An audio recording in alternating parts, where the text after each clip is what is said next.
Hello everyone, this is Saurav and welcome to the Unit 4B of your Class 12 NCERT Legal Studies book. We are doing a one-shot revision series for your CBSE boards 2024 and 2025, okay? And finally we have moved towards Unit 4B, okay? तो इसके बाद में Unit 4C आएगा, that is Criminal Laws in India. उसके complete होते ही हम Unit 4 को complete कर लेंगे. Then we will move towards the Unit 5, okay? Unit 5 के अंदर 2 पार्ट्स है और उसके बाद में यूनिट 6, 7 और 8 कंप्लीट करके ये चैप्टर पूरा हो जाएगा.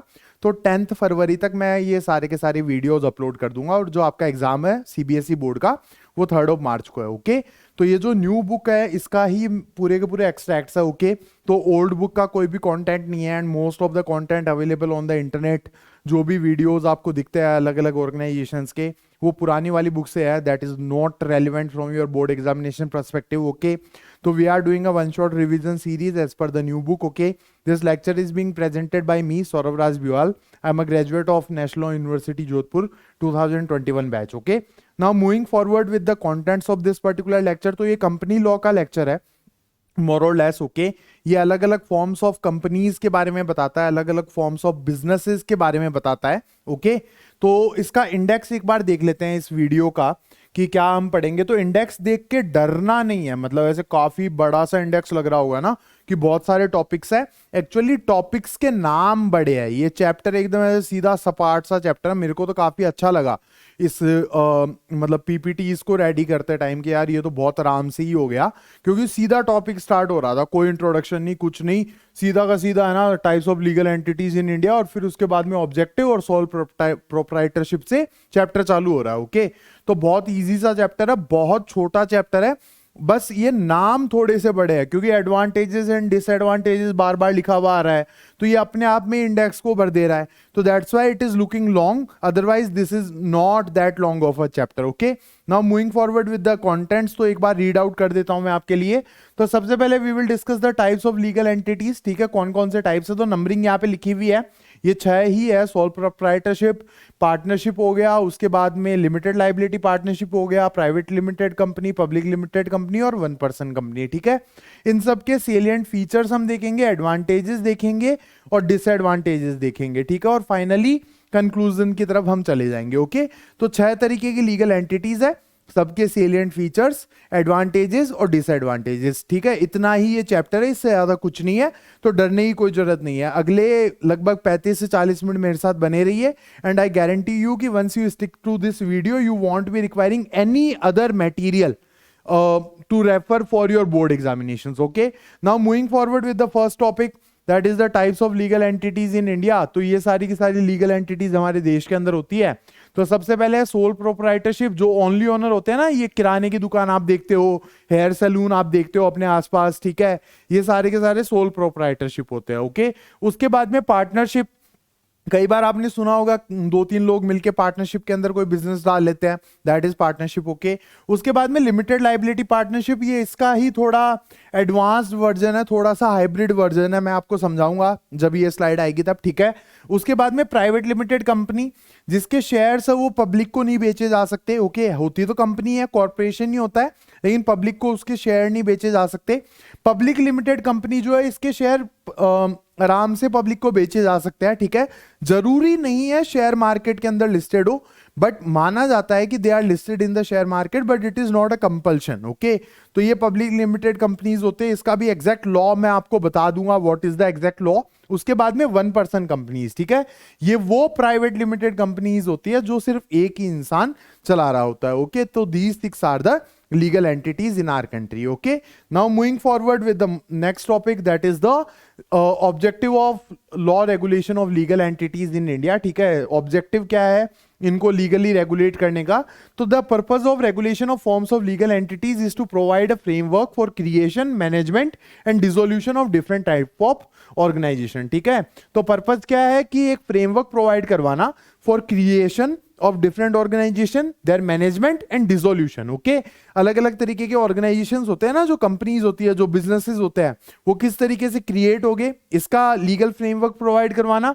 वो मैनेज किस तरीके से होंगे, इसका फ्रेमवर्क प्रोवाइड करवाना, और उसके बाद में वो डिसॉल्व किस तरीके से होगी। डिसॉल्व मतलब अगर वो वाइंड अप करना चाहते हैं, वो अपना बिजनेस बंद करना चाहते हैं, तो उसका क्या प्रोसेस होगा ये प्रोवाइड करवाना। ठीक है, वो ऑर्गेनाइजेशन कैसे होते हैं, such as corporations, partnership and sole proprietorships. Okay, these regulations aim to protect the rights and interest of stake holders. ठीक है, तो ये जो रेगुलेशंस है ये स्टेक होल्डर्स के राइट्स और इंटरेस्ट को प्रोटेक्ट करने की कोशिश करते हैं। ओके, अब ये स्टेक होल्डर्स कौन कौन होते हैं एक बार देख लेते हैं। लाइक शेयर होल्डर्स, उसके अलावा एम्प्लॉइज, कस्टमर्स एंड क्रेडिटर्स। ठीक है, तो स्टेक होल्डर्स कौन होते हैं इन ऑर्गेनाइजेशंस के, एक तो शेयर होल्डर्स जिन्होंने पैसा लगा रखा होता है कंपनीज के अंदर, उसके अलावा employees of the companies, customers of the companies और क्रेडिटर्स। ठीक है, उसके बाद में and to ensure fair and transparent functioning of these entities within the legal and economic system। ठीक है, उसके अलावा फेयर और ट्रांसपेरेंट फंक्शनिंग को भी इंश्योर करता है ये legal regulation in legal entities का। ठीक है, उसके बाद में additionally the law regulation of legal entities also promote fair competition in the market and prevent fraud and misconduct. ठीक है, ये फेयर कंपटीशन को भी प्रमोट करते हैं और फ्रॉड और मिसकंडक्ट को प्रिवेंट करते हैं। If you want to screenshot you can do that guys, these are the crisp notes of the objectives. Okay, now I am moving forward with the first form of legal entity, that is the sole proprietorship. ठीक है, तो यहां पे देखो आपको image दिख रही होगी गाइस एक, ठीक है, दो इमेज दिख रही है सॉरी। तो एक तो देखो कोई पान की दुकान है और एक कोई किराने की दुकान है। ठीक है, तो these are the examples of sole proprietorship. यहां पे देखो ओनली ओनर्स ही होते हैं ये जो चला रहे होते हैं इन बिजनेसेस को। ये जो छोटे बिजनेस होते हैं, हेयर सलून, पान की दुकान, किराने की दुकान, ये सोल प्रोप्राइटरशिप होते हैं। ओके, इसके बारे में पढ़ते हैं। तो it is a popular form of business and the most suitable for small businesses specially in their initial years. ठीक है, तो सबसे पॉपुलर फॉर्म ऑफ बिजनेस है और सबसे ज्यादा सुटेबल रहता है छोटे बिजनेसेस के लिए उनके इनिशियल ईयर्स के अंदर। ठीक है, it refers to the form of business which is owned, managed and controlled by one person who is the recipient of all the profits and risks। ठीक है, तो सोल प्रोप्राइटरशिप क्या होता है, ये एक ही इंसान द्वारा मैनेज किया गया एक बिजनेस होता है। ठीक है, that one person is the recipient of all the profits as well as all the risks. ठीक है, सारे के सारे प्रॉफिट्स उसको मिलते हैं और उसके अलावा सारे के सारे रिस्क भी उसी इंसान को उठाने पड़ते हैं। ओके, उसके बाद में the word sole implies only and proprietor refers to owner. ठीक है, तो सोल का मतलब तो ओनली होता है और प्रोप्राइटर का मतलब ओनर होता है। ठीक है, तो he is the only owner of the business. Okay, उसके बाद में it is the easiest type of business to establish और take apart due to lack of government regulation. तो अगर इसको स्टार्ट करना है तो आपको कुछ भी गवर्नमेंट रेगुलेशन की आवश्यकता नहीं है, कोई भी रजिस्ट्रेशन की जरूरत नहीं है। अगर आपको कोई पान की दुकान खोलनी है या कोई किराने की दुकान खोलनी है तो जब मर्जी आए जैसे मर्जी आए खोल सकते हो। चलो आप तो यार पढ़े लिखे बच्चे हो, आप तो ऐसा नहीं करोगे, but if anyone wants to do that तो वो आराम से ऐसा कर सकता है, because there is no government regulation on these kind of businesses. इन छोटे बिजनेसेस पे ऐसा कोई रेगुलेशन नहीं होता है। Okay, most small businesses start as a sole proprietorship and either stay that way और expand and transition to a limited liability entity और कॉर्पोरेशन। ठीक है, तो ज्यादातर जो स्मॉल बिजनेस है वो सोल प्रोप्राइटरशिप के रूप में स्टार्ट होते हैं और या तो उतने उसी रूप में रह जाते हैं, इसी तरीके के बिजनेस के रूप में रह जाते हैं, या फिर हो सकता है वो एक लिमिटेड लाइबिलिटी पार्टनरशिप बन जाए या फिर एक कॉर्पोरेशन का रूप ले ले। जैसे एक ब्रांड का नाम मैं यहाँ पे लिखता हूं, शायद सुना होगा, बिकाजी नाम से एक ब्रांड है। ठीक है, आज के डेट में वो $1 बिलियन ब्रांड बन चुका है। ओके, या फिर हल्दीराम्स आपने सुना होगा, बीकानेर से निकले हुए ब्रांड्स है।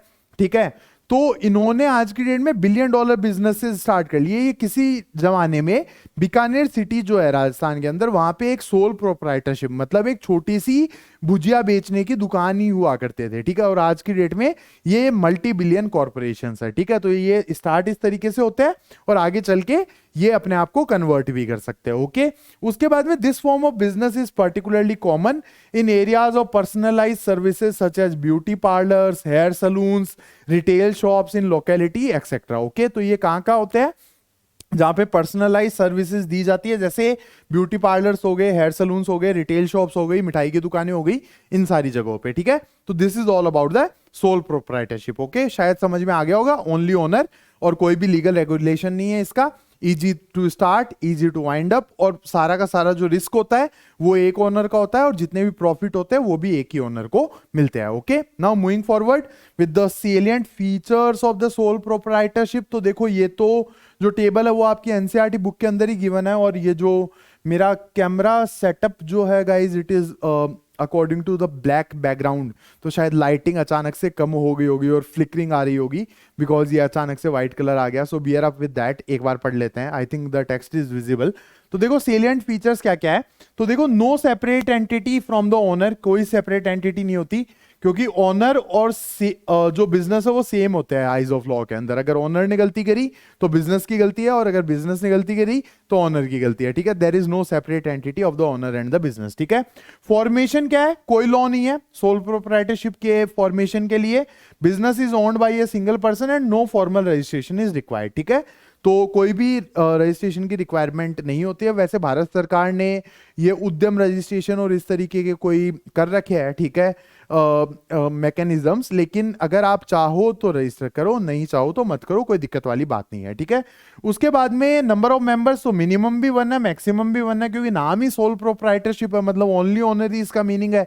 तो मिनिमम भी एक ही मेंबर होगा और मैक्सिमम भी एक ही मेंबर होगा। ओके, लाइबिलिटी क्या है, अनलिमिटेड लाइबिलिटी है, चाहे से प्रॉफिट हो या फिर लॉस हो, सारे के सारे प्रॉफिट भी ओनर को मिलने हैं और सारे के सारे लॉसेस भी ओनर को ही झेलने हैं। ओके, उसके बाद में owner is responsible for all losses, debts and liabilities of the business. और प्रॉफिट अगर हुआ, if the business is successful, owner enjoys all the profits. Okay, अब कंट्रोल एंड डिसीजन मेकिंग की अगर हम बात करें, if we talk about the control of the business and the decision making, तो right to run the business and make all decision lies absolutely with the sole proprietor. ठीक है, तो पूरा पूरा बिजनेस एक ही इंसान मैनेज कर रहा है, तो सारे के सारे rights to run the business and control that particular entity lies with the owner only. Okay, उसके बाद में limited life of the business, ये क्यों कहा गया है, क्योंकि अगर मान लो जो भी ओनर है उसकी अगर गवर्नमेंट जॉब लग जाती है या फिर उसकी डेथ हो जाती है या फिर वो बिजनेस बंद करना चाहता है, तो बिजनेस ऑन द स्पॉट ही खत्म हो जाता है, उसका कोई परपेचुअल सक्सेशन नहीं होता है। परपेचुअल सक्सेशन का मीनिंग क्या होता है, बिजनेस चलता नहीं रहता है। जैसे कंपनीज क्या होती है, जैसे रिलायंस है, तो धीरूभाई अंबानी ने बनाई थी, उनकी डेथ हुई तो मुकेश अंबानी और अनिल अंबानी ने संभाल ली। अब इनकी डेथ होगी तो इनके आगे वाली पीढ़ियां संभाल लेगी, वो लोग जब जाएंगे तो उनके आगे वाली पीढ़ियां संभाल लेगी। तो कंपनीज का तो परपेचुअल सक्सेशन चलता रहता है, लेकिन सोल प्रोप्राइटरशिप के केस में ऐसा नहीं होता। ओके, तो as the business is owned and controlled by 1 person, death, insanity, imprisonment, physical mental incapacity, bankruptcy will have a direct impact on the business and lead to its closure। Okay, तो इस तरीके की चीजें business पे direct impact डालेगी और business बंद हो जाएगा। ओके, उसके बाद में कॉन्फिडेंशियलिटी की अगर हम बात करें, तो sole decision making authority enables the proprietor to keep all information related to the business operations confidential and maintain secrecy. ठीक है, तो देखो एक ही ओनर है तो सारी की सारी जो इंफॉर्मेशन है वो उसके पास कॉन्फिडेंशियल रहती है, वो इंफॉर्मेशन आउट नहीं होती। ओके, तो that is also one of the advantage of sole proprietorship. Okay, now moving forward with the next topic, that is the advantages and disadvantages of the sole proprietorship। okay, इसके advantages और disadvantages एक बार हम देख लेते हैं। तो advantages क्या है, देखो quick decision making and confidentiality of the information। quick decision making क्यों, क्योंकि एक ही इंसान है, वही decision making कर रहा है, तो फटाफट decision making हो जाती है, और वो जो इंफॉर्मेशन है वो कॉन्फिडेंशियल भी रहती है, क्योंकि वो किसी को बता नहीं रहा होता। अगर वो बताएगा तभी बात लीक होगी, अदरवाइज बात उसके पास ही रह जाती है। ओके, तो this is one of the advantage. उसके बाद में owner receives all the profits and make all the decision and is in complete control of the company. Okay, तो एक तरीके से वो सारे के सारे डिसीजन ले रहा होता है, सारे के सारे कंट्रोल कर रहा होता है, सारे के सारे प्रॉफिट उसको मिल रहे होते हैं, तो ये भी एक एडवांटेज है। Okay, easiest and least expensive form of ownership to organise. ठीक है, सबसे ईजी है, सबसे least expensive form of business है टू ऑर्गेनाइज। ओके, तो this is one of the advantage of solo proprietorship. उसके बाद में easy to form and closure. ठीक है, ये थोड़ा ग्रामेटिकली गलत सेंटेंस है, but easy formation and closure. ठीक है, आराम से इसे फॉर्म किया जा सकता है और आराम से बंद किया जा सकता है। ठीक है, because of lack of legal regulations. उसके बाद में the business does not pay separate taxes, all income passes to the owner and is taxed at the owner's personal tax rate. Okay, तो बिजनेस के कोई अलग से टैक्स रेट नहीं होते, क्योंकि देखो पर्सनल टैक्स रेट जो होते हैं किसी इंसान के, पर्सनल इनकम टैक्स रेट वो कम होते हैं। अभी कुछ दिन पहले ही बजट आया है, ठीक है, यूनियन बजट, तो उसके अंदर मतलब फाइनेंस मिनिस्टर निर्मला सीतारमण जी ने घोषणा करी है कि 12 लाख रुपए तक कोई टैक्स नहीं लगेगा, पर्सनल इनकम टैक्स। ओके, तो वो वाला ही टैक्स रेट इस पे लगता है सोल प्रोप्राइटरशिप पे, तो ये भी एक एडवांटेज है। ठीक है, तो कंपनीज के ऊपर टैक्स रेट अलग होती है और पर्सनल टैक्स रेट अलग होती है, तो सोल प्रोप्राइटरशिप के अंदर tax rates are quite less. Okay, उसके बाद में डिसएडवांटेजेस की अगर अपन बात करें तो देखो, unlimited liability if anything happens to the business. ठीक है, अगर मान लो बिजनेस में कोई नुकसान लग गया है और कोई गड़बड़ हो गई तो ओनर की लाइबिलिटी अनलिमिटेड हो जाती है। ओके, ये एक नुकसान है। उसके बाद में limited in raising funds, no separate legal status, क्योंकि देखो कोई रेगुलेशन ही नहीं है तो लोग पैसा लगाने में थोड़ा सा कतराते हैं। ठीक है, थोड़ा सा रिजर्व फील करते हैं, तो इसलिए फंड रेजिंग मुश्किल होती है इसके अंदर, तो that is one of the disadvantage. उसके बाद में लिमिटेड फंड्स एंड रिसोर्सेज, क्योंकि एक ही इंसान होता है तो उसके पास जितने फंड्स है वो लगा सकता है, उसके अलावा फंड रेजिंग थोड़ी सी मुश्किल होती है, तो ये एक डिसएडवांटेज इसका रहता ही है। ओके, उसके बाद में limited skills and managerial ability of the proprietor. Okay, तो जितनी स्किल्स है उतना ही आप कर सकते हो। जैसे I started this particular channel, तो देखो जितना स्किल्स मेरा है उतना ही मैं कर सकता हूँ। पीपीटीज भी मेरे को बनानी पड़ती है, शूट्स भी मेरे को करने पड़ते हैं, थंबनेल्स भी मेरे को बनाने पड़ते हैं, एडिट भी मेरे को करना पड़ता है। तो ये देख लो, मतलब वही है, limited skills and managerial ability of the proprietor. जितना मैं कर सकता हूँ उतना ही कर सकता हूँ, इससे ज़्यादा तो कोई है नहीं, कोई टीम तो है नहीं कि भाई मतलब मेरे को कोई बंदा पीपीटी बना के दे देगा और उसके अलावा कोई एडिट करके दे देगा तो मैं फटाफट शूट करके दिन के 4-5 वीडियोस अपलोड कर सकता हूँ। इस तरीके का सिनेरियो होगा नहीं ना। ओके, तो this is one of the scenario. तो the channel which I am running can be example of the solo proprietorship. Okay, सारी की सारी डिसीजन मेकिंग मेरी है। मेरे को भले ही 10वीं की पॉलिटिकल साइंस का बनाना हो या हिस्ट्री का वीडियो शूट करना हो या फिर लीगल स्टडीज के वन शॉट वीडियोस बनाने हो, it is all up to me. Okay, अब कुछ भी हुआ, नहीं चला, that is up to me. Okay, so that is the scenario. Okay, now moving forward with the next thing, that is the partnership. तो देखो, second form of legal entity क्या होता है? पार्टनरशिप होता है। तो इंडियन पार्टनरशिप एक्ट 1932, तो ये गवर्न होता है इंडियन पार्टनरशिप एक्ट 1932, ब्रिटिशर्स के टाइम का ये कानून है। ठीक है, this defines partnership as the relation between partners who have agreed to share the profit of the business carried on by all or one of them acting for all। ठीक है, तो पार्टनरशिप क्या होती है कि relation between persons who have agreed to share the profit. ठीक है, तो ये वो रिलेशन है जहां पे लोगों ने एग्री किया है प्रॉफिट्स को शेयर करने के लिए for a business carried bye all. Number one, या तो सारे के सारे वो बिजनेस कर रहे हैं, या फिर a person who is acting for all. ठीक है, या तो सारे के सारे वो बिजनेस कर रहे हैं या फिर एक इंसान सबके बिहाफ पे वो बिजनेस कर रहा है। मतलब मान लो कि 5 लोग हैं, सबने पैसा डाला है और एक इंसान बिजनेस कर रहा है, he is acting for all. ठीक है, तो दिस इज पार्टनरशिप। ठीक है, इस तरीके से इसको डिफाइन किया गया है। और either all 5 are doing the business और 1 person is doing the business और 5 have put on the money. Okay, तो दिस इज पार्टनरशिप। ठीक है, persons who have entered into the partnership with one another are called partners। ठीक है, तो जो सारे के सारे पार्टनरशिप के अंदर एंटर करते हैं उनको पार्टनर्स कहा जाता है, और कलेक्टिवली इनको फर्म कहा जाता है, और जिस नाम के अंडर ये बिजनेस करते हैं उसको फर्म नेम कहा जाता है। ठीक है, तो collectively they are called partners, नहीं, collectively they are called firms और individually they are called partners, और जिस नाम के अंडर ये बिजनेस करते हैं उसको फर्म नेम कहा जाता है। ओके,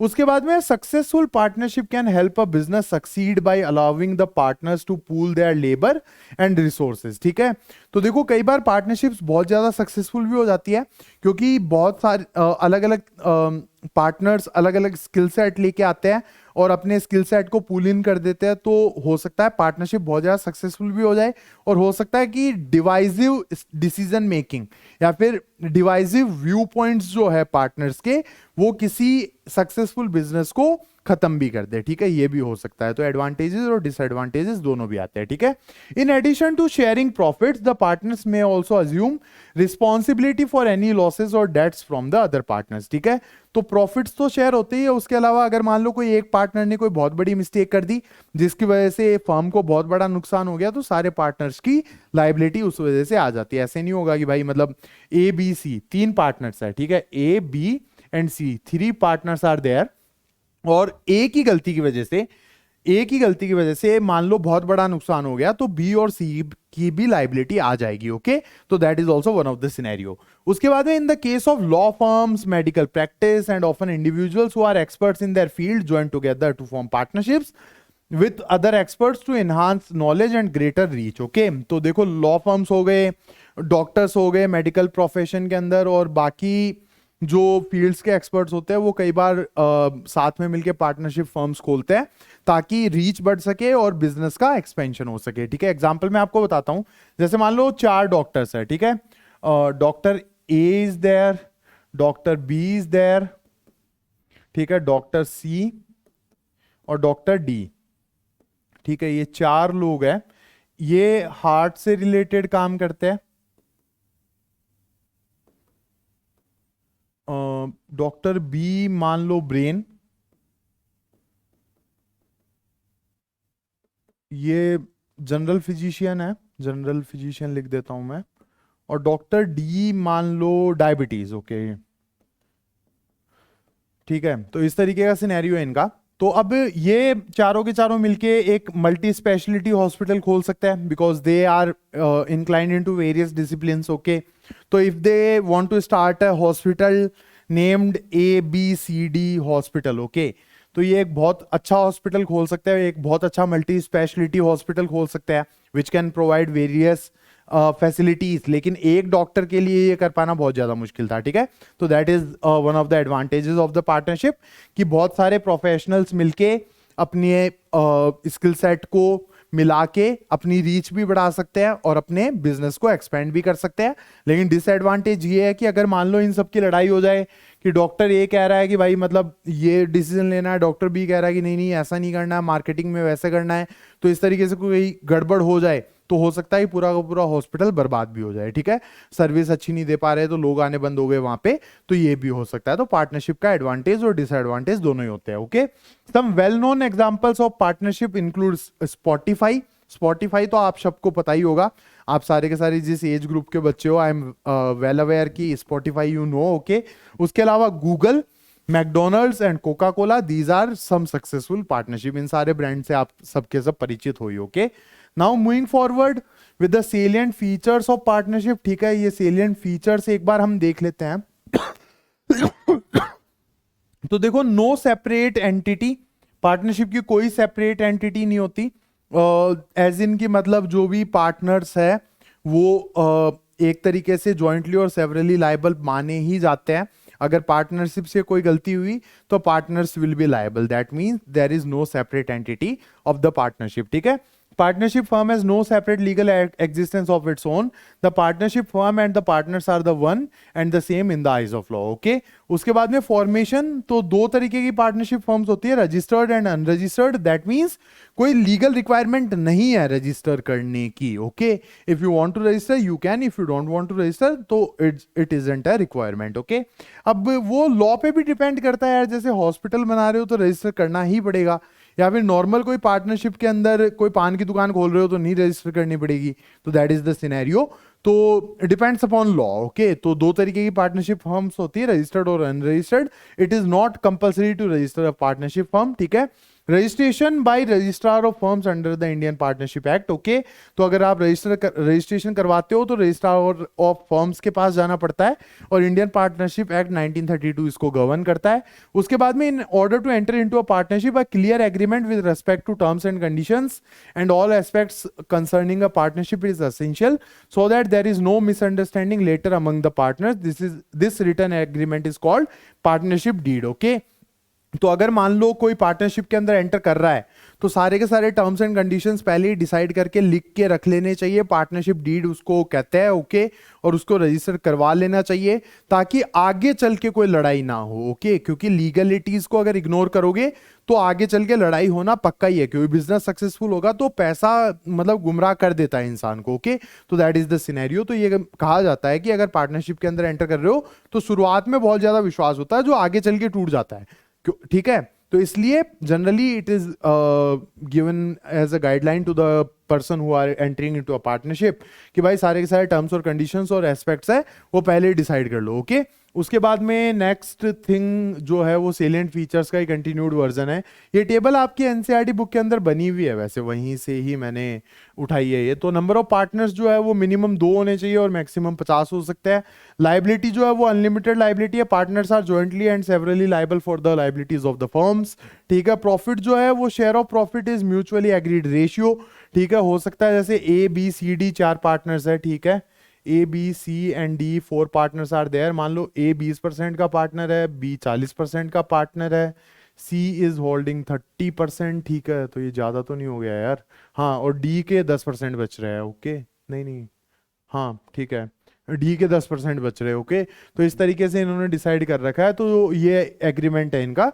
तो इस तरीके से ये म्यूचुअली एग्रीड रेशियो के ऊपर अपने प्रॉफिट्स और लॉसेज है वो डिसाइड कर सकते हैं। ठीक है, control and decision making, partners enjoy shared responsibility among each other, they may sometime raise conflicts in decision making. ठीक है, तो शेयर्ड रिस्पॉन्सिबिलिटी होती है, कई बार कॉन्फ्लिक्ट भी हो सकता है। जैसे मान लो ए बी सी डी ने मिलके स्कूल खोला, ठीक है, दे ऑल स्टार्ट है स्कूल, तो ए का काम मान लो ट्रांसपोर्टेशन का है, ठीक है, बी का जो काम है वो एकेड्स का है, सी का जो काम है वो जनरली एडमिशंस का है,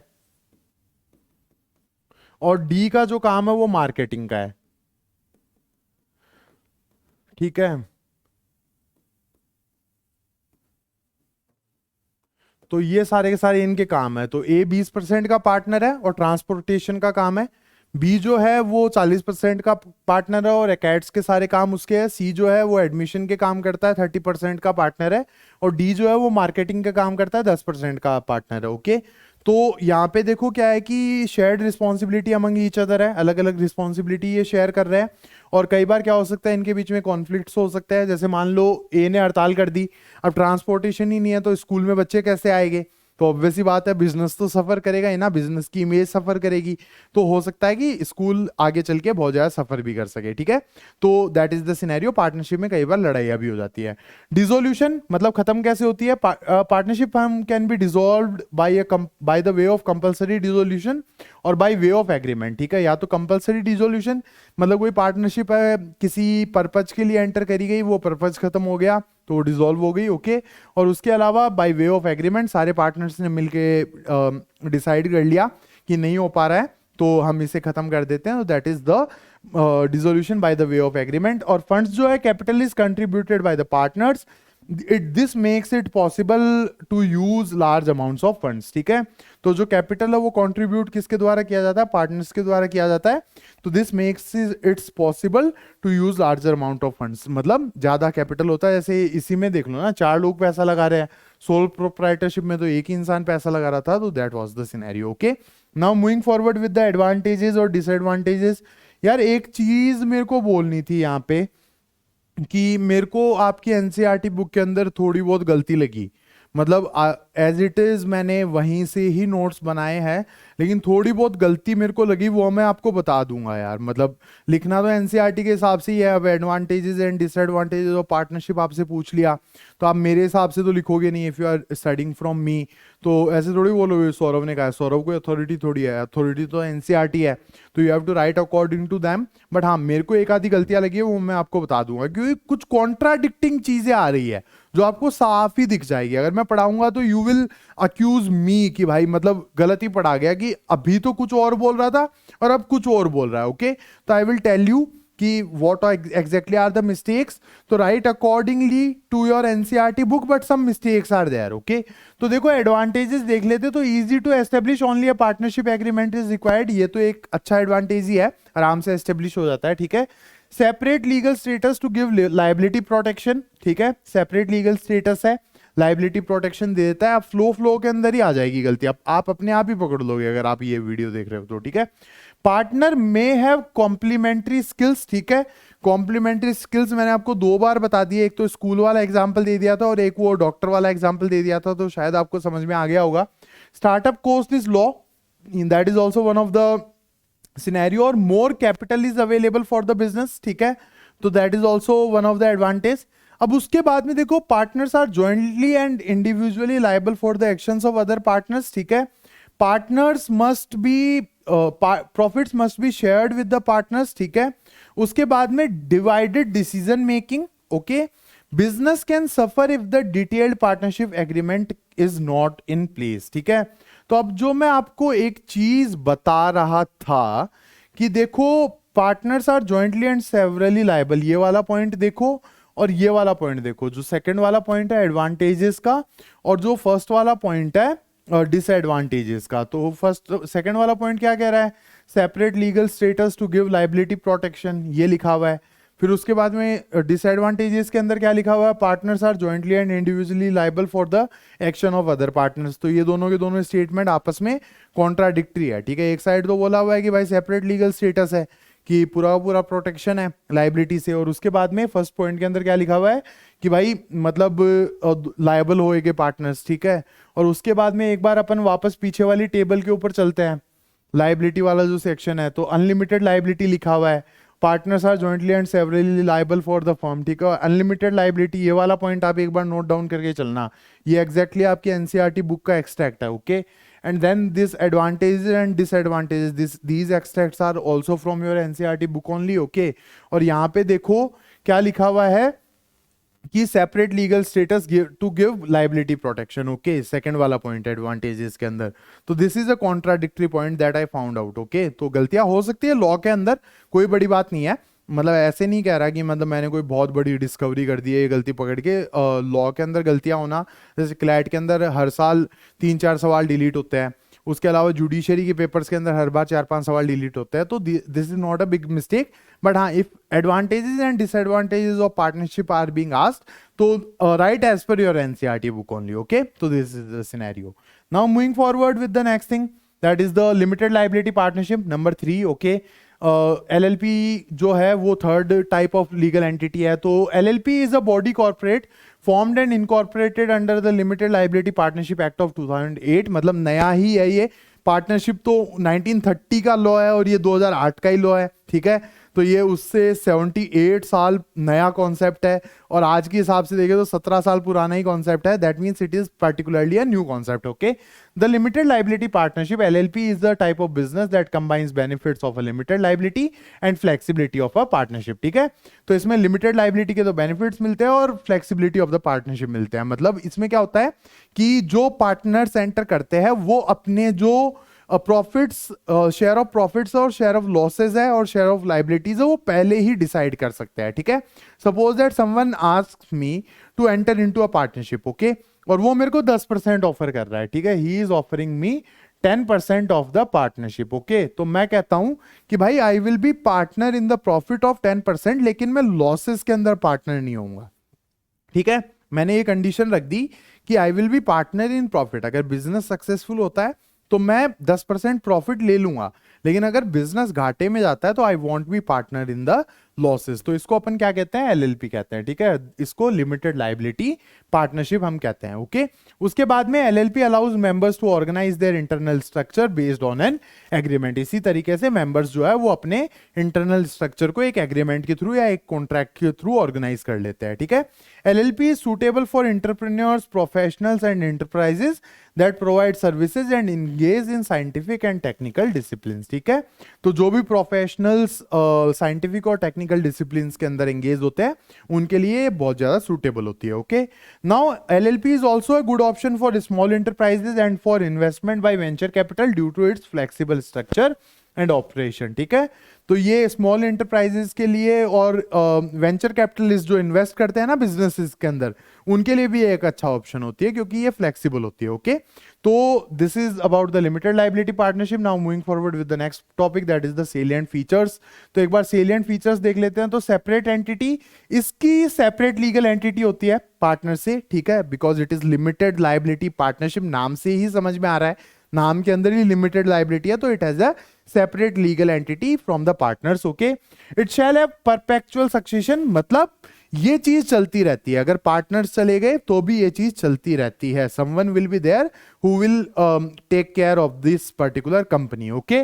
उसके बाद में any change in the partner shall not affect the existence, rights और लायबिलिटीज ऑफ द LLP, ठीक है। तो LLP जो है वो एक तरीके से मतलब उसके पार्टनर्स के अंदर कोई चेंज होता है तो वो कंपनी नहीं बदलती है, partners keep on changing but company remains the same. Okay, तो लॉ फर्म्स जो होती है ना, जैसे ज्यादातर जो बच्चे लीगल स्टडीज ले रहे हैं क्लैट करने का तो इरादा होगा ही, ठीक है, और अगर क्लैट करना है तो लॉ फर्म्स के अंदर भी नौकरी लेनी होगी, तो लॉ फर्म जनरली एलएलपी ही होती है। ओके, उसके बाद में फॉर्मेशन कैसे होता है, written agreement known as limited liability partnership agreement is entered into between the partners of the LLP और between the LLP and its partners which determines the mutual rights and obligations. ठीक है, तो ये LLP agreement के through enter किया जाता है और इसके अंदर सारे के सारे राइट्स और ऑब्लिगेशंस लिखे हुए होते हैं। ठीक है, नंबर ऑफ पार्टनर्स कितने, मिनिमम 2 होने चाहिए और मैक्सिमम की कोई लिमिट नहीं है। पार्टनरशिप में तो मैक्सिमम 50 हो सकते थे ना, इसके अंदर कोई लिमिट नहीं है। ठीक है, उसके बाद में लाइबिलिटी क्या है, तो liability of the partners is limited to their agreement to their agreed contribution in the LLP. ठीक है, तो जितना वो एग्री करते हैं उतनी उनकी लाइबिलिटी होती है। ओके, अगर किसी ने ये बोल दिया कि मेरा लॉसेस के अंदर कोई लाइबिलिटी नहीं होगी तो he won't be liable for any kind of losses. Okay, तो that is the scenario. No partner is liable on account of the independent और unauthorise action of the other partners. ठीक है, किसी और पार्टनर ने कोई अनऑथराइज एक्शन लिया तो अब बाकी पार्टनर्स की कोई लाइबिलिटी नहीं आती है। This is one of the advantage of LLP. Okay, capital जो है LLP can be started with no minimum amount of capital contribution. Okay, तो जो एलएलपी है वो काफी कम कंट्रीब्यूशन या फिर no minimum amount of capital contribution के साथ भी स्टार्ट करी जा सकती है। लेस रजिस्ट्रेशन कॉस्ट, तो the cost of registration is lesser as compare to a private limited company और अ पब्लिक लिमिटेड कंपनी, तो इसको रजिस्टर करने की कॉस्ट कंपनी से कम होती है। ओके, तो these are the salient features of an LLP. Now moving forward with the advantages of an LLP, तो देखो एडवांटेजेस क्या क्या है। Terms and conditions of an LLP are based on a mutually agreed LLP agreement providing greater flexibility and ease, तो पहले से ही decided होता है, प्री डिसाइडेड होता है कि भाई मेरे को इतने प्रॉफिट्स रखने हैं, इतने लॉसेस रखने हैं, तो ज्यादा फ्लेक्सिबिलिटी रहती है और ईज ऑफ बिजनेस रहती है और लड़ाई के चांसेस कम होते हैं। Okay, the cost of registering an LLP is lower than incorporating a public और प्राइवेट कंपनी, ये तो अपन पढ़ चुके हैं।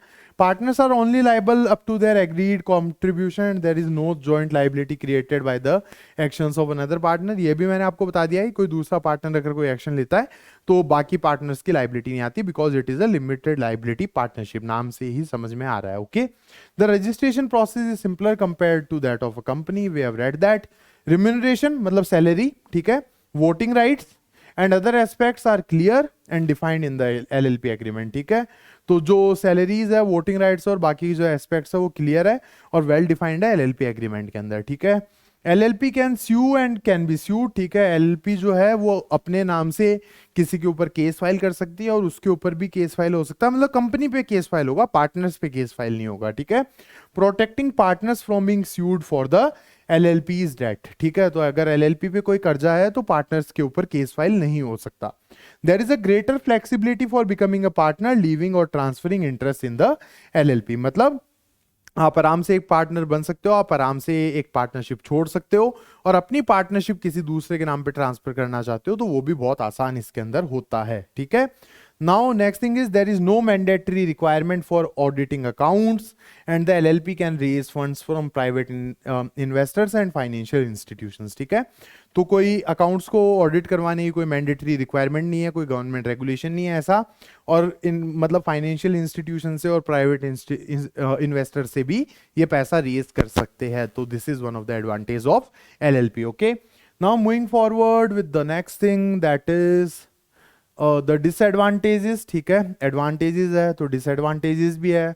तो actions taken by one partner without the consent of other can bind the LLP, मतलब कि अगर कोई पार्टनर ने एक्शन ले लिया, ठीक है, बाकियों के पूछे बिना, बाकी पार्टनर से पूछे बिना, तो एलएलपी बाइंड हो जाएगी। ऐसा नहीं है बाकी पार्टनर्स बाइंड हो जाएगी, लेकिन बिजनेस पे बात आ जाएगी। ठीक है, तो that is one of the scenario, business फंस जाएगा, पार्टनर्स तो नहीं फंसेंगे, बिजनेस फंस जाएगा। ओके, उसके बाद में इन सम केसेस पार्टनर्स में also be personally liable for LLPs debt. ठीक है, कुछ केसेस के अंदर, ठीक है, in certain cases partners can be liable for LLPs debt. Okay, ये लीगल टेक्निकलिटीज है कंपनी लॉ की, आपकी बुक के अंदर नहीं लिखी हुई है, that means you have to read this sentence only and learn this sentence only, इससे ज्यादा आपको ध्यान में रखने की जरूरत नहीं है। ठीक है, द वाइंडिंग अप प्रोसेस, मतलब एलएलपी को बंद करने का प्रोसेस है as outlined in the limited liability partnership winding up and dissolution rules 2012 can be lengthy and costly, ठीक है। तो ये थोड़े से लेंदी है और कॉस्टली भी है, मतलब पैसा भी बहुत लगता है, ये चीज थोड़ी सी लेंदी है। इसको इनकॉर्पोरेट करना इजी है, लेकिन इसको बंद करना मुश्किल है, ठीक है। LLPs have low credit worthiness compare to companies, ठीक है। कंपनीज के मुकाबले इनकी क्रेडिट वर्दीनेस जो है वो थोड़ी सी कम होती है। LLPs are required to file annual statements of accounts and solvency as well as annual return which is not a requirement for partnership, ठीक है। तो इनको एनुअल स्टेटमेंट्स फाइल करने पड़ते हैं, ठीक है। और सॉल्वेंसी मतलब हाँ भाई हमारे पास अगले साल बिजनेस करने का पैसा है, ये चीज इन्हें सरकार को बतानी पड़ती है, जो पार्टनरशिप्स को नहीं करना पड़ता। These are the disadvantages of an LLP, okay. तो ये थर्ड वाला पॉइंट अपना पूरा हो गया है। अब फोर्थ वाले पॉइंट पे अपन आ जाते हैं, that is a private limited company, ठीक है। तो प्राइवेट लिमिटेड कंपनी जब कोई बिजनेस थोड़ा बड़ा हो जाता है तो वो अपने आप को एक प्राइवेट लिमिटेड कंपनी के रूप में रजिस्टर कर देता है। इसके जो शेयर्स है वो पब्लिक को आसानी से नहीं बेचे जा सकते, ठीक है, इसलिए इसको प्राइवेट लिमिटेड कंपनी कहा जाता है, ठीक है। तो अब private limited company is a popular business structure among the growing businesses and companies, ठीक है। उसके बाद में private limited company is a separate legal entity registered under companies act 2013, ठीक है। 2013 का जो कंपनीज एक्ट है 1956 के अंदर बना था, कंपनीज एक्ट अमेंड होके 2013 के अंदर, तो इसको कंपनीज एक्ट 2013 ही कहता है, ठीक है। तो इसके अंडर रजिस्टर किया जाता है इसे। It is a type of business entity that is owned by small group of individuals and registered for specific business objectives, ठीक है। तो ये ग्रुप ऑफ इंडिविजुअल्स के द्वारा ऑन किया जाता है और कोई किसी स्पेसिफिक बिजनेस ऑब्जेक्टिव के लिए रजिस्टर किया जाता है, okay. It is popular choice for startups and businesses with high growth aspirations. और इसके एग्जांपल्स जो है वो है फ्लिपकार्ट, फ्रीचार्ज, कैफे कॉफी डे, CCD जो है। तो these are the examples of private limited companies, ठीक है। अब इसका जो सेलिएंट फीचर्स है वो एक बार देख लेते हैं। ये थोड़ा सा टिपिकल है गाइस, इस पे थोड़ा सा ध्यान दे देना यार प्लीज, ठीक है। तो देखो सेपरेट एंटिटी होती है इसकी तो एकदम ही सच में ही सेपरेट एंटिटी होती है। अगर कोई भी मतलब मालिक ने या शेयर होल्डर ने गलती कर दी तो कोई दिक्कत वाली बात नहीं है, कंपनी पे बात आएगी, मालिक पे बात नहीं आती, ठीक है। Private limited company is said to have a separate legal entity, therefore company can sue and can be sued under its name, ठीक है। तो कंपनी केस फाइल कर सकती है और कंपनी के नाम पे भी केस फाइल हो सकता है, ठीक है। फॉर्मेशन जो है तो is to be registered under the companies act 2013, okay. Incorporated documents such as memorandum of association and articles of association, ठीक है। तो MOA और AOA, ठीक है, ये एक तरीके से कंपनी का कॉन्स्टिट्यूशन होता है। मेमोरेंडम ऑफ एसोसिएशन और आर्टिकल ऑफ एसोसिएशन, MOA और AOA, ये एक तरीके से कंपनी का कॉन्स्टिट्यूशन होता है। तो ये आपको मतलब रजिस्टर करवाने पड़ते हैं, ये आपको सरकार को देने पड़ते हैं, ठीक है। नंबर ऑफ मेंबर्स देखो मिनिमम 2 और मैक्सिमम 200, ठीक है।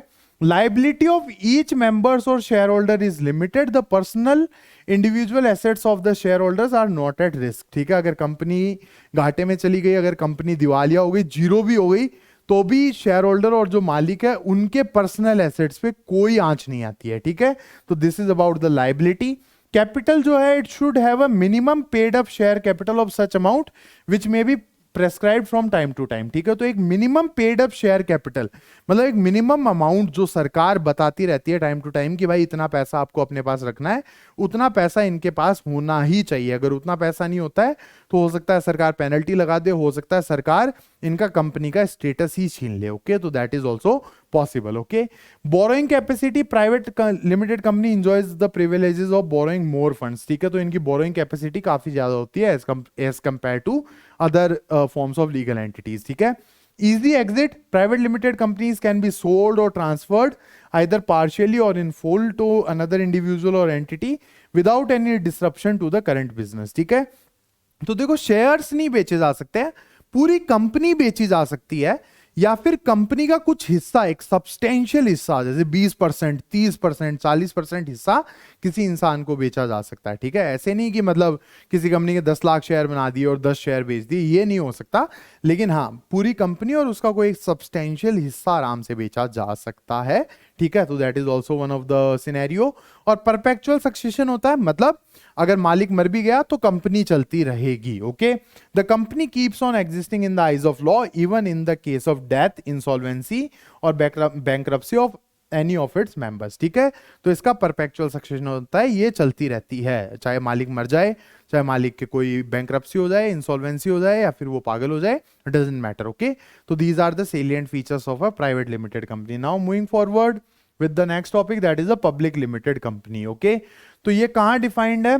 2 clause 71 of the companies act के अंदर डिफाइंड है। तो पब्लिक कंपनी क्या होता है? A company which is not a private company. मतलब शानदार डेफिनेशन दी है। जो कंपनी प्राइवेट कंपनी नहीं है वो पब्लिक कंपनी है, ठीक है। तो this is the sorted definition, ठीक है। जिसने भी लिखी है शानदार डेफिनेशन दी है कि any company which is not a private company is a public company, okay. तो 2 क्लॉज 71 के अंदर लिखी हुई है, एमसीक्यू के हिसाब से इंपॉर्टेंट है गाइस ये, ठीक है। देख लेना कि पूछ ले कि भाई एग्जैक्ट डेफिनेशन कहाँ पे है। तो डेफिनेशन तो पूछेगे नहीं, बट नेचुरल है, इससे इजी डेफिनेशन हो ही नहीं सकती। ग्रेड 3 में भी नहीं आई होगी ऐसी डेफिनेशन शायद, ठीक है। A public limited company is recognized as a separate entity from its owner, like the private limited company, इसकी भी सेपरेट लीगल एंटिटी होती है। It operates independently from its owners and has its own set of rules and obligation and regulations and legal rights, ठीक है। तो देखो, honour से independently ये रन करती है, खुद के रूल्स होते हैं, ऑब्लिगेशंस होते हैं, रेगुलेशंस होते हैं, और लीगल राइट्स भी होते हैं, ठीक है। सेपरेट लीगल एंटिटी है इसकी भी, ठीक है। उसके बाद में the owners run the company but have limited liability for its debts and obligations, ठीक है। तो जो ऑनर्स है वो कंपनी को रन करता है, बट डेट्स और ऑब्लिगेशन के लिए इनकी लिमिटेड लाइबिलिटी होती है, ओके। उसके बाद में this legal separation makes it easier for the company to raise capital through the sale of shares to the public, ठीक है। तो ये जो लीगल सेपरेशन है उससे आराम से पब्लिक को शेयर बेचे जा सकते हैं, या तो शेयर मार्केट के थ्रू या फिर इंस्टीट्यूशंस के थ्रू, ओके। तो they can sell the shares of the company. जैसे कोई कंपनी है, इन्होंने अपने 1 करोड़ शेयर बना लिए, ठीक है, और ये पब्लिक को बेचना चाहते हैं या फिर शेयर मार्केट के अंदर बेचना चाहते हैं, तो दे कैन डू दैट। ये पब्लिक लिमिटेड कंपनी कर सकती है। तो इनकी बोरोइंग कैपेसिटी बहुत ज्यादा होती है, okay. Now moving forward with the continued version, the owners of the public limited companies are known as share holders और द स्टेक होल्डर्स, ठीक है। तो इसके जो ओनर्स होते हैं उनको शेयर होल्डर, स्टेक होल्डर कहा जाता है। And the ownership of the company is divided into units known as shares और इक्विटी शेयर्स, ठीक है। These units of ownership can be held by multiple individuals और corporations, making it easier for the company to raise capital by selling shares to the public, ठीक है।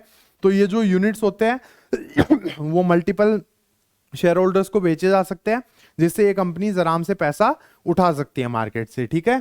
The share holders have right to participate in the decision making process of the company and receive dividends from the companies profits, ठीक है। तो जो share holders है वो decision making process के अंदर पार्टिसिपेट कर सकते हैं, लेकिन एक सब्सटेंटिव शेयर होल्डर, ऐसे नहीं कि रिलायंस का एक शेयर आपके पास है तो आप पहुंच गए कि भाई मतलब रिलायंस के एनुअल जनरल मीटिंग के अंदर कि भाई मतलब मुकेश अंबानी को कह रहे हो कि हाँ सर बताओ मतलब रिलायंस का फ्यूचर क्या होने वाला है, चलो बैठ कर डिसाइड कर लेते हैं।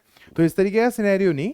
If you have a substantive share holding then you can be part of those meetings, otherwise not, okay. So this is the scenario. The popular public limited companies in India are Indian Oil Corporation, Bharat Petroleum Corporation, State Bank of India। NCERT की किताब है तो obvious सी बात है सरकारी कंपनियों का नाम लिखेगा। उसके अलावा टाटा है, टाटा की बहुत सारी कंपनियां हैं, टाटा पावर, ठीक है। उसके अलावा टाटा मोटर्स, महिंद्रा इज देयर। उसके अलावा रिलायंस की बहुत सारी कंपनियां, अडानी की बहुत सारी कंपनियां हैं। जो स्टॉक मार्केट के अंदर लिस्टेड कंपनियां आप देखते हो ना, HDFC bank, ICICI bank, these all are public limited companies, okay. Now moving forward with the next thing, that is the salient features of the public limited company. तो देखो, separate legal entity registered under Companies Act 2013, same like the private limited company, has to be registered under Companies Act 2013, ठीक है। incorporated documents such as MOA and AOA, the constitution of the company, जो पिछले वाले में भी same ही था, ठीक है। Public limited company could be listed in the stock market and could be unlisted, ठीक है। तो ये स्टॉक मार्केट के अंदर लिस्ट भी करी जा सकती है और अनलिस्टेड भी हो सकती है, ठीक है। उसके बाद में नंबर ऑफ मेंबर्स जो है मिनिमम जो है वो 7 है और मैक्सिमम की कोई लिमिट नहीं है, ठीक है। Unlimited number of members can be there, ठीक है। उसके बाद में limited liability, the liability of the share holder is limited to their stock only, to their stake only, ठीक है। कैपिटल जो है, public limited company is required to have a minimum paid up share capital of an amount as prescribed by the act or the government, ठीक है। तो जितना भी paid up share capital रखना जरूरी होता है उतना पैसा इनको रखना होता है। As prescribed by the companies act और द गवर्नमेंट। ओके, उसके बाद में public limited company can relish and increase ability to raise capital through stock market by issuing debentures और बॉन्ड्स फ्रॉम द पब्लिक। ठीक है, तो ये शेयर मार्केट के थ्रू पब्लिक से भी पैसा उठा सकते हैं। ओके, तो दैट इज द सिनेरियो। उसके बाद में नेक्स्ट थिंग, सेलिएंट फीचर्स का एक कंटिन्यूड वर्जन है, थोड़ा सा और रह गया है ये।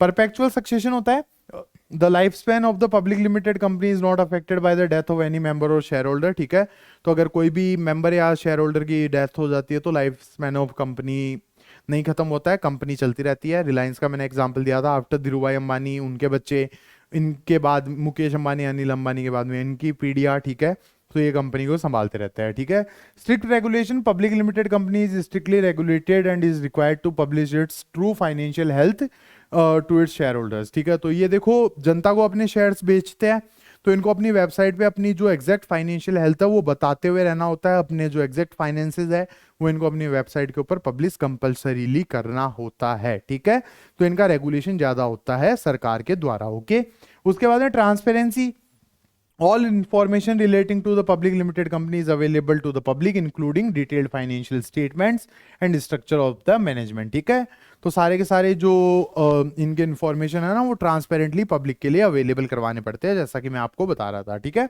ट्रांसफरेबिलिटी ऑफ द शेयर्स, तो the shareholders are free to buy or sell or trade the shares to anyone through the stock market if the company is listed or through dealers or other platforms if the company is unlisted। ठीक है, तो इनके shares आराम से market में खरीदे या बेचे जा सकते हैं अगर वो शेयर मार्केट में लिस्टेड है, और अगर लिस्टेड नहीं है तो डीलर्स के थ्रू भी शेयर्स को इधर उधर किया जा सकता है। ओके, तो this is the share salient features of the public limited company. अब लास्ट, अरे यार, एक difference between public and private limited company रह गया। तो देखो, ये तो छोटा सा ही टॉपिक है, इसमें तो क्या ही टाइम लगना है, कोई आधा मिनट या 1 मिनट लगना है। तो मेंबर्स देखो, पब्लिक कंपनी में तो मिनिमम 7 होते हैं, प्राइवेट कंपनी में 2 होते हैं। मैक्सिमम अनलिमिटेड है पब्लिक कंपनी में और प्राइवेट कंपनी में 200 होते हैं। ट्रांसफर ऑफ शेयर की no restriction in public company, जबकि प्राइवेट कंपनी में देयर इज सम रिस्ट्रिक्शन। ठीक है, invitation to public to subscribe to the shares, ठीक है, पब्लिक शेयर खरीद सकती है या नहीं खरीद सकती, तो पब्लिक लिमिटेड कंपनी के तो खरीद सकती है, प्राइवेट लिमिटेड कंपनी के नहीं खरीद सकती। ठीक है, तो these are the differences between public limited company and a private limited company. Okay, now last topic will be 1% company. ये वन शॉट वीडियो है यार, तो मैं भी ऐसे चाहता हूँ कि शॉर्ट ही रहे ये, मतलब 35-40 मिनट के अंदर खत्म हो जाए, लेकिन सारे के सारे वीडियोज ही पता नहीं क्यों मतलब 50-50 मिनट तक पहुंच रहे हैं, I don't know why. 1% company is the last topic, इसके बाद में एक कंक्लूजन भी आएगा वैसे।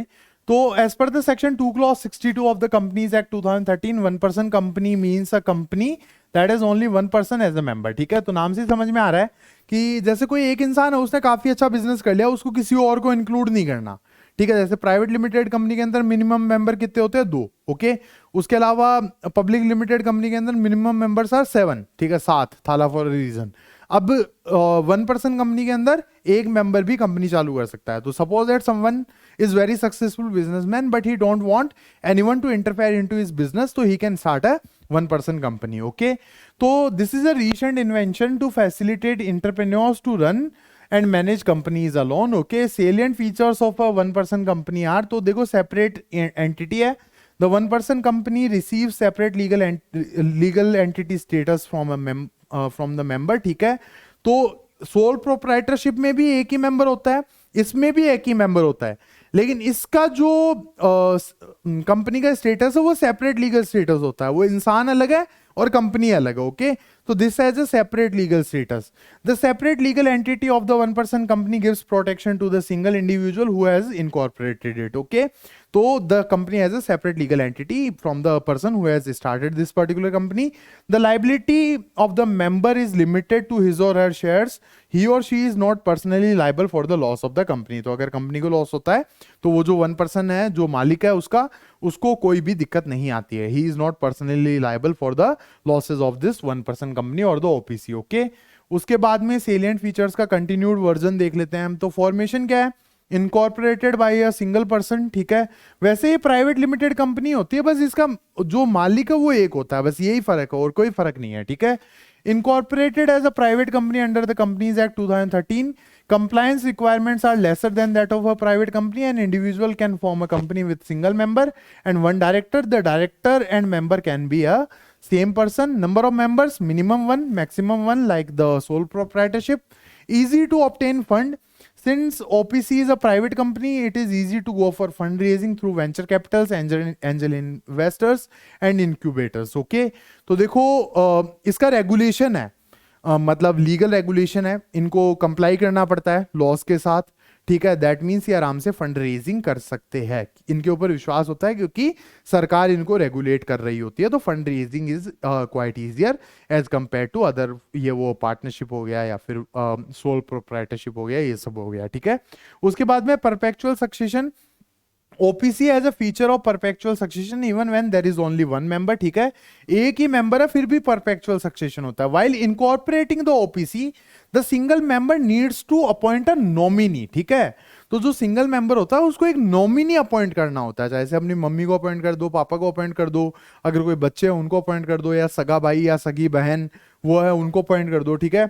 Upon the members death the nominee will run the company in the members place, ठीक है. तो अगर मान लो मेंबर की डेथ हो जाती है, जो वो मालिक है, इकलौता मालिक है, उसकी डेथ हो जाती है, तो वो जो नॉमिनी है वो उस कंपनी को चलाता है उसकी जगह पे, ठीक है. तो no minimum paid up share capital. तो देखो the companies act 2013 does not prescribe any amount as the minimum paid up share capital for OPC. तो इसमें minimum paid up share capital की कोई रिक्वायरमेंट नहीं होती है. ओके, तो these are the salient features of the one person company. Okay, now we have finally moved towards the conclusion of this particular chapter. तो देखो a legal entity refers to any business or organization that has legally recognized rights and obligations such as obligation to file taxes, ठीक है. तो legal entity क्या होता है? कोई भी बिजनेस या ऑर्गेनाइजेशन जिसके लीगली रिकॉग्नाइज राइट्स होते हैं, ठीक है. बिजनेस के भी राइट्स होते हैं ना, they can file a case on their name, उनके ऊपर भी केस फाइल हो सकता है, ठीक है. और उसके बाद में टैक्स वगैरह भी फाइल करने पड़ते हैं. These all things are there, ठीक है. These entities have the capacity to enter into agreements as either a vendor or supplier, or can initiate or be a party to lawsuits in the court of law, ठीक है. तो ये अपने नाम पे contracts के अंदर एंटर कर सकते हैं, ठीक है. केसेस वगैरह फाइल कर सकते हैं. All these things are there. The choice of business structure has a major impact on the taxes, funding required paper work and personal responsibility, ठीक है. तो जो भी आप बिजनेस डिसाइड करते हो, मतलब आपको सोल प्रोप्राइटरशिप चाहिए या फिर पार्टनरशिप चाहिए या LLP चाहिए, प्राइवेट कंपनी चाहिए, पब्लिक कंपनी चाहिए या वन पर्सन कंपनी चाहिए, तो ये बहुत ज़्यादा इम्पैक्ट करता है टैक्सेस को, फंडिंग को, पेपर वर्क को और पर्सनल रिस्पॉन्सिबिलिटी को. तो it is crucial to make this decision before registering a business. Okay, तो this is about the conclusion of this particular chapter. Okay, we are done and dusted with the unit 4B. अगर हम count करें तो वैसे total 8 chapters है इस book के अंदर, लेकिन अगर इन पार्ट्स को जोड़ लें, जैसे यूनिट 3 के 4 पार्ट्स है, यूनिट 4 के 3 है और यूनिट 5 के 2 है, तो 14 चैप्टर्स आर देयर. अगर कायदे से देखें तो ये भी कोई कम नहीं है, मतलब काफी बड़े बड़े से ही चैप्टर्स है. ये 4B भी कोई छोटा थोड़ी है, वो टॉट्स वाला चैप्टर कोई छोटा थोड़ी था, ठीक है. तो 14 चैप्टर्स आर देयर. तो with this particular video we are done and dusted with I guess 8 chapters. okay, इसके बाद में 4C, 5A, 5B, 6, 7, 8 6 वीडियोज और अपलोड करने पड़े हैं वन शॉट रिवीजन सीरीज के. That I will do. Okay, this lecture was being presented by me Saurabh Raj Jual, graduate of national university Jodhpur, ठीक है. काफ़ी मेहनत लगी है गाइस इन वीडियोस को प्रोड्यूस करने के अंदर. तो जो भी बच्चे जिन्होंने लीगल स्टडीज़ ले रखा, आपको पता है कि CUET के अंदर तो ये आ नहीं रहा, और कुछ बच्चे ही है जिन्होंने ये सब्जेक्ट ले रखा है, और शायद 2025 वाले बोर्ड्स के बाद ये डेड हो जाएगा. और मैंने भी ये डिसीजन इसीलिए लिया था इस बुक के ऊपर ये कंटेंट बनाने का, क्योंकि बहुत सारे बच्चे वो स्टक हो गए थे कि कोई भी कंटेंट बन नहीं रहा था, क्योंकि कोई कमर्शियल वायबिलिटी नहीं है, CUET में ये नहीं आ रहा. ओके, उसके अलावा मतलब अब बच्चे ये सब्जेक्ट ऑप्ट भी करना कम कर देंगे 2026 से. तो how many students who are having, आप जितनों को भी जानते हो, try to share these videos okay to them, ताकि they are being helped out with better content. Okay, I will see you with the next video, that is unit 4C, criminal law in India. Till then, bye, and don't forget to like and subscribe to this particular channel. Okay, see you guys, bye, thanks for attending.